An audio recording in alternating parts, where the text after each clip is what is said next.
What's good, YouTube, man? It is your boy Solid back with another Solid reaction. And today, man, we'll be checking out what NBA legends and players think of Larry Bird, man. Before I press this play button, man, do me a favor, man. Hit that like button, subscribe to the channel, and turn your notifications on so you never miss another upload. And do me a small favor and comment, who is the greatest player of all time in your eyes? I don't care if you say Stephen Curry, LeBron James, Larry Bird, whoever you decide, that is your GOAT. And I want to see what everybody else is thinking down in the comments. But let's get into this one and see what's going on. Larry not choking one another. And it looked like a moment in which he was going to take a swing. I said, you're crazy. I'm not shooting no commercial with Larry. People always ask me who's the hardest player I've ever had to guard. And there was Michael Jordan, George Gervin, the late, great Mike Mitchell. I mean, so many players. I always say Larry Bird. Magic Johnson once Why said... Why they get my boy the mug shot? Look, they got my man with the... That's the Westerner mug shot. Larry Bird is so good it's frightening. And today, we're peeling back the layers of that fear to uncover why NBA legends confess that Larry Bird was nothing short of a basketball god. But there is more to Larry than scaring the living daylights out of Magic Johnson. The hick from French Lick wasn't just a master on the court, he was a psychological chess player. He played mind games with his opponents. I saw Larry Bird one night in Phoenix. They were losing big time at the half. And they come out in the third quarter, and Larry did not take a shot, but dominated the game. He had 7 assists in the third quarter, and they came back and won the game. He could affect the game without taking a shot. Who else can you say that about to that degree? Really. Nobody. Michael could never do that. Never. Nope. Michael had to have the ball. Now, I know you've heard... But that's the difference between chess and checkers. You get what I'm... If you really know, that's the difference between chess and checkers. Some players can make passes and change the game, and some people can score. Some people can pass the ball, score the ball, read the court, get steal, get blocked, and that's what Larry Bird was. He was, I hope I'm saying the word right, a savant of sort when it came to basketball. He knew the ins, the out, the corners, the ups, the downs, the turnarounds, the spinners that'll turn your frown upside down. You feel what I'm saying? That's how Larry Bird was coming down. You feel me? GOAT debates, Jordan, LeBron, and the list goes on. But what if I told you that there's a Hall of Famer who thinks Larry Bird might be the best to ever do it? Okay. Larry the Legend, the man with the Changed mullet, my mind the king then. of trash talk, The the man with the architect of unforgettable moments, might just be the true GOAT. We'll get to that. Early days. Born on December 7th, 1956 in West Baden, Indiana, and raised in the basketball crucible of French Lick, Larry Bird's roots were as humble as they come. His high school stats read like video game stats. 31 points, 21 rebounds, and 4 assists per game. God. And no wonder he earned a scholarship to Indiana University. But life on a That's sprawling tough, campus bro. of 33,000 proved too overwhelming for the small-town kid. After less than a month, Bird found himself on a U-turn back to French Lick. Larry, at 17, was just a homesick kid navigating a sea of confusion. He later confessed, "The school was just too big. I was a homesick kid who was lost and broke." Bird decided to take a break from basketball and work for the municipality. He cut grass, painted benches, striped streets, and even drove a garbage truck. A far cry from the glitz of college hoops, but Give me he that. wasn't done dreaming. He enrolled at a local junior college, briefly, before committing to Indiana State in 1975. His message to his garbage truck crew? "I'll be back, and I'll be the boss." But life threw him a curveball. In that same year, his father took his own life.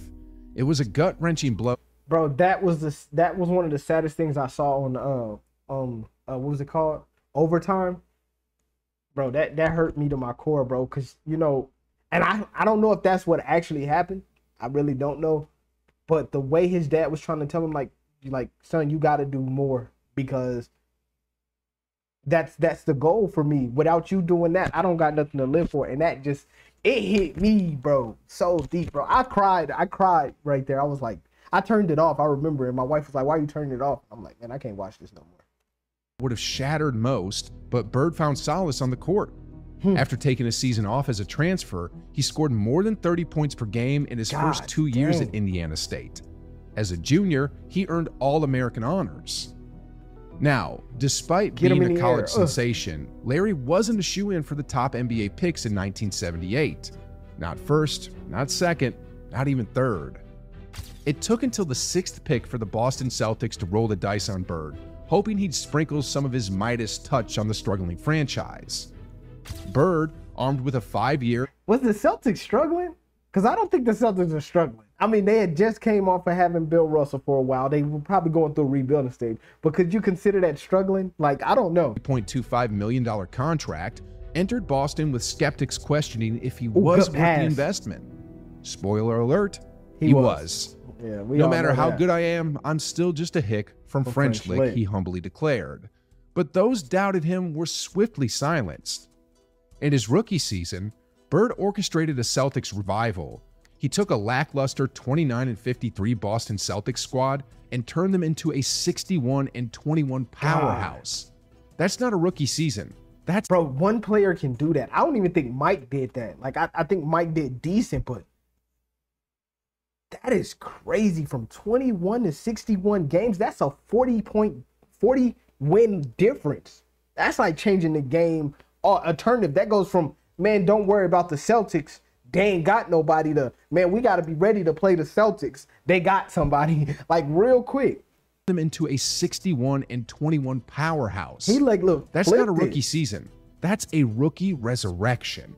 Yeah. Oh, and did I mention he did this while battling what some in the NBA called white man's disease? What's white man's? A supposed inability to jump high. Now, we all know Larry was a breed of player unlike any... It's that white man disease. That's oh my, he said white man disease. Y'all think that's a white man disease?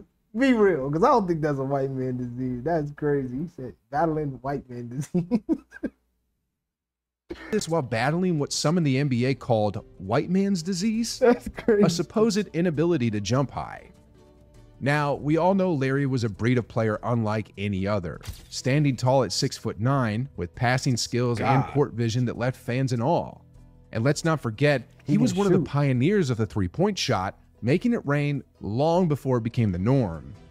But here's the twist. There's another player, Oscar Schmidt, who mirrored Bird's game, albeit on the international stage. Oscar Schmidt had the, what's name, doesn't he? He had it because LeBron just broke it, didn't it? The all-time scoring for basketball, right? Schmidt is hailed as one of the greatest international players of all time. He is the Olympic scoring leader with over 1,000 total points, and that's no small feat. Let's rewind to 1992 in Barcelona, the stage for one of the most iconic matchups. Schmidt, representing Brazil, faced off against Larry Legend and the legendary US Dream Team. It was a clash of the titans. But fast forward to 2013, and Larry Bird had the honor of welcoming Oscar Schmidt into the Basketball Hall of Fame. And even before uttering a word about his storied career, Schmidt drops a bombshell of admiration for Larry Legend. He declared, "It's too easy to have Michael Jordan and Kobe Bryant as an idol. The guy flies around and does whatever he wants. It's too easy. My guy doesn't run, doesn't jump, and plays the best out of everybody else. He is here." As the crowd erupts in applause, Schmidt points directly at Bird, emphasizing, that's tough. That's tough. It's too easy to have Michael Jordan and Kobe Bryant as your idol. The guy flies around and does whatever he wants. It's too easy. My guy doesn't run, doesn't jump, doesn't play the best out of everybody's. God dang, he's here. I mean, that is facts. It is kind of easy to make Michael Jordan and Kobe Bryant your GOAT when you know how they play. It's hard to, it's hard for somebody that doesn't know basketball to love Larry Bird, to understand those little bitty pins and prods actually add up. It's easy to see the guy swinging the big axe and, taking people's head off. It's hard to notice the assassin stabbing people and they die. It's hard to notice those things. That was a good, that was a good answer. Yeah, I like that. I'm gonna use that. I like that. But yeah, it's hard to, it's so hard to, I like that. My guy doesn't run, doesn't jump, and plays the best out of everybody else. He is here. As the crowd erupts in applause, Schmidt points directly at Bird, emphasizing, "This is my idol, the best player ever, in my opinion." NBA revitalization. Before Bird and Magic, the NBA was like that underappreciated band playing in the corner of a dive bar. But the Larry Magic duo cranked up the volume, turned up the lights, and suddenly, the NBA wasn't on the sidelines. It was the headline act. Bird's role in the revitalization should be etched in basketball history. 3 consecutive MVP seasons, unheard of for a forward, Finals MVP twice, first team All-League for 9 straight seasons. Larry Bird wasn't just a baller, he was a basketball messiah. The dude had this magical touch that transformed teammates into champions. His court vision was ridiculous, and his shooting? Ice in his veins. And defense? Oh, don't even get me started. Iguodala, in a rare open admission, declared Bird as the best white basketball player ever. He declared, "Larry didn't have no flaws, and I'm going to go out there on a limb, and this is the first time I've ever said this in an open setting. I'll take Larry Bird over Magic Johnson. He can..." All right, that's not a... They made that statement like it was supposed to mean something. I don't know a single person who would put Magic Johnson over Larry Bird. If you one of the people who put Magic Johnson over Larry Bird, let me know. But I don't think there's a single person who would do that. In any era. Iguodala believes Bird's game transcends time and borders. NBA, FIBA, ABA, EuroLeague, you name it. He even revealed a side of Bird that makes him even more extraordinary. He said, "The man would tell you where he was going. I'm going here and then I'm stopping right there. That little logo right there. I'm stopping right there and I'm going to pull up." And he would do exactly that. When we talk about Larry Bird, we're talking about a player who terrorized opponents throughout the 80s. Yeah. The man could dribble and pass like a point guard. But here's a gem from the Larry Bird archives that adds a touch of humor to his greatness. At the height of his dominance, when the media labeled him the Great White Hope, Bird found it disrespectful to be guarded by a fellow white player. Charles Barkley spilled the beans on the Dan Patrick Show, recounting a conversation with Bird mid-game. According to Sir Charles, Bird said, "Y'all got a white guy trying to guard me. That's disrespectful. There's not a white guy on the planet that can guard me." Classic Larry. It's facts. It's facts. It's all facts. It's all facts. Print it and put it on a t-shirt. It's facts. It's all facts. What are you... Competition level. From Isaiah Thomas's Pistons to Julius Erving's 76ers in the East to Magic's Lakers and Hakeem Olajuwon's Rockets in the finals, Bird battled and conquered the best of the best. It wasn't just about the Celtics as a team. Larry Bird's prowess stood out even among basketball titans. So Michael Jordan in the 80s, the best year that he had was he was the MVP of the league and the Defensive Player of the Year. I believe that was in 88. Yes. We 88. beat them 4-1. I'm gonna say that again. 4-1. They won one May I game. respond? And he never beat Larry Bird. He never beat Magic and Kareem. He never won. And all I'm saying is in the 80s, what I remember in the 80s, it was Philadelphia with Dr. J, Magic, Kareem, Bird, Michael Jordan. He was a non-factor. Now, let's get one thing straight.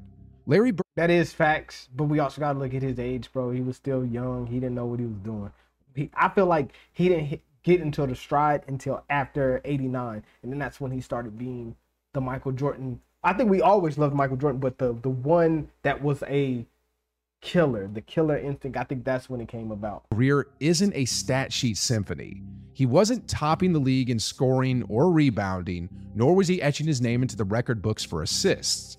Yet, whenever the Celtics needed a dose of greatness, Bird delivered like clockwork. Hey. But here's the real kicker. Red Auerbach, the sage of Celtics wisdom, knew this all along. Auerbach highlighted Bird's greatness before the GOAT talk began. Bird's greatness went beyond stats, Auerbach emphasized. When Bird had his 3rd consecutive MVP year, Auerbach emphasized to Sports Illustrated, to truly comprehend Bird, do not focus only on his numbers. His presence, his total control on the court truly count. Even on nights when Bird didn't emerge as the stat leader early in the game, he operated on a different plane strategically and mentally.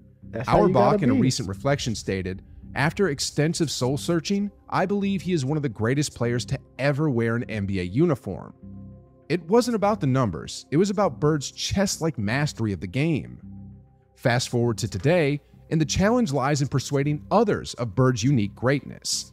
In an era enamored with stats, Bird's impact might be a tougher sell. People are fascinated by numbers, but Bird's greatness goes beyond that.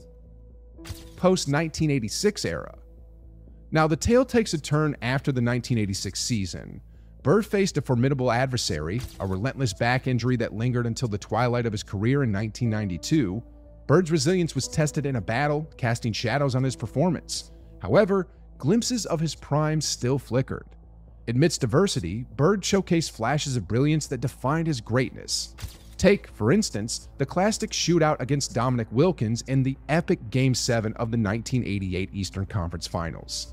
Despite his injury, Bird summoned his prime and delivered a remarkable performance that basketball enthusiasts still marvel at. Fast forward to 1991, a moment etched in Boston Celtics lore.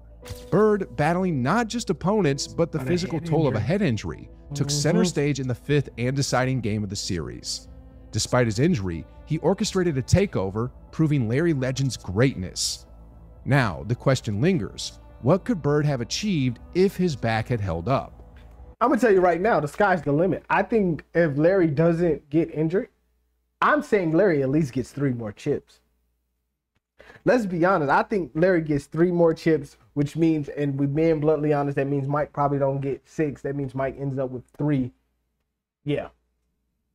I think Larry ends up with at least 3 more chips without the back injuries, because you could just tell, like, as the injuries kept happening, the player that you loved kind of just, it's not like he died, but he started playing different.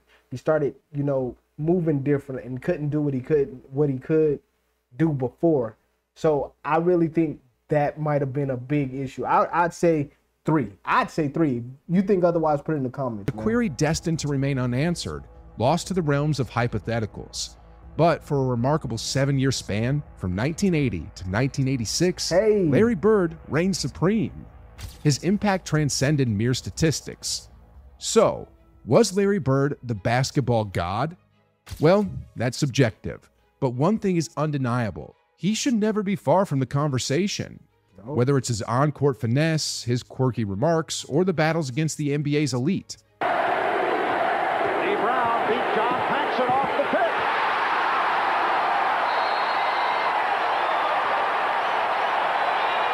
The second overtime, and that will do it.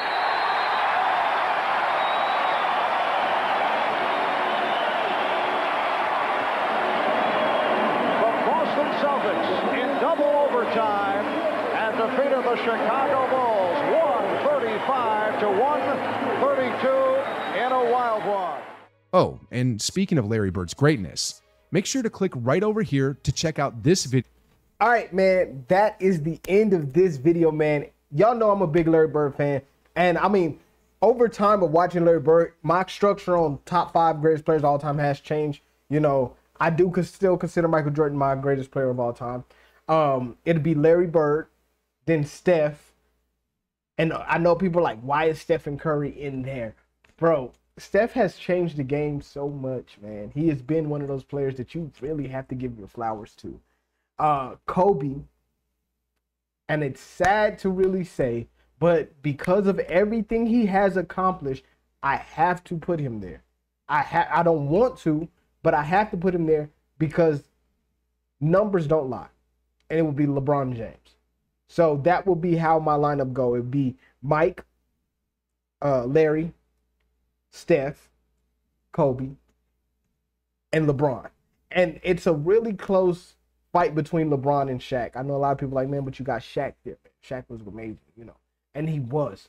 The only reason why I'm giving it to LeBron is because LeBron has the numbers.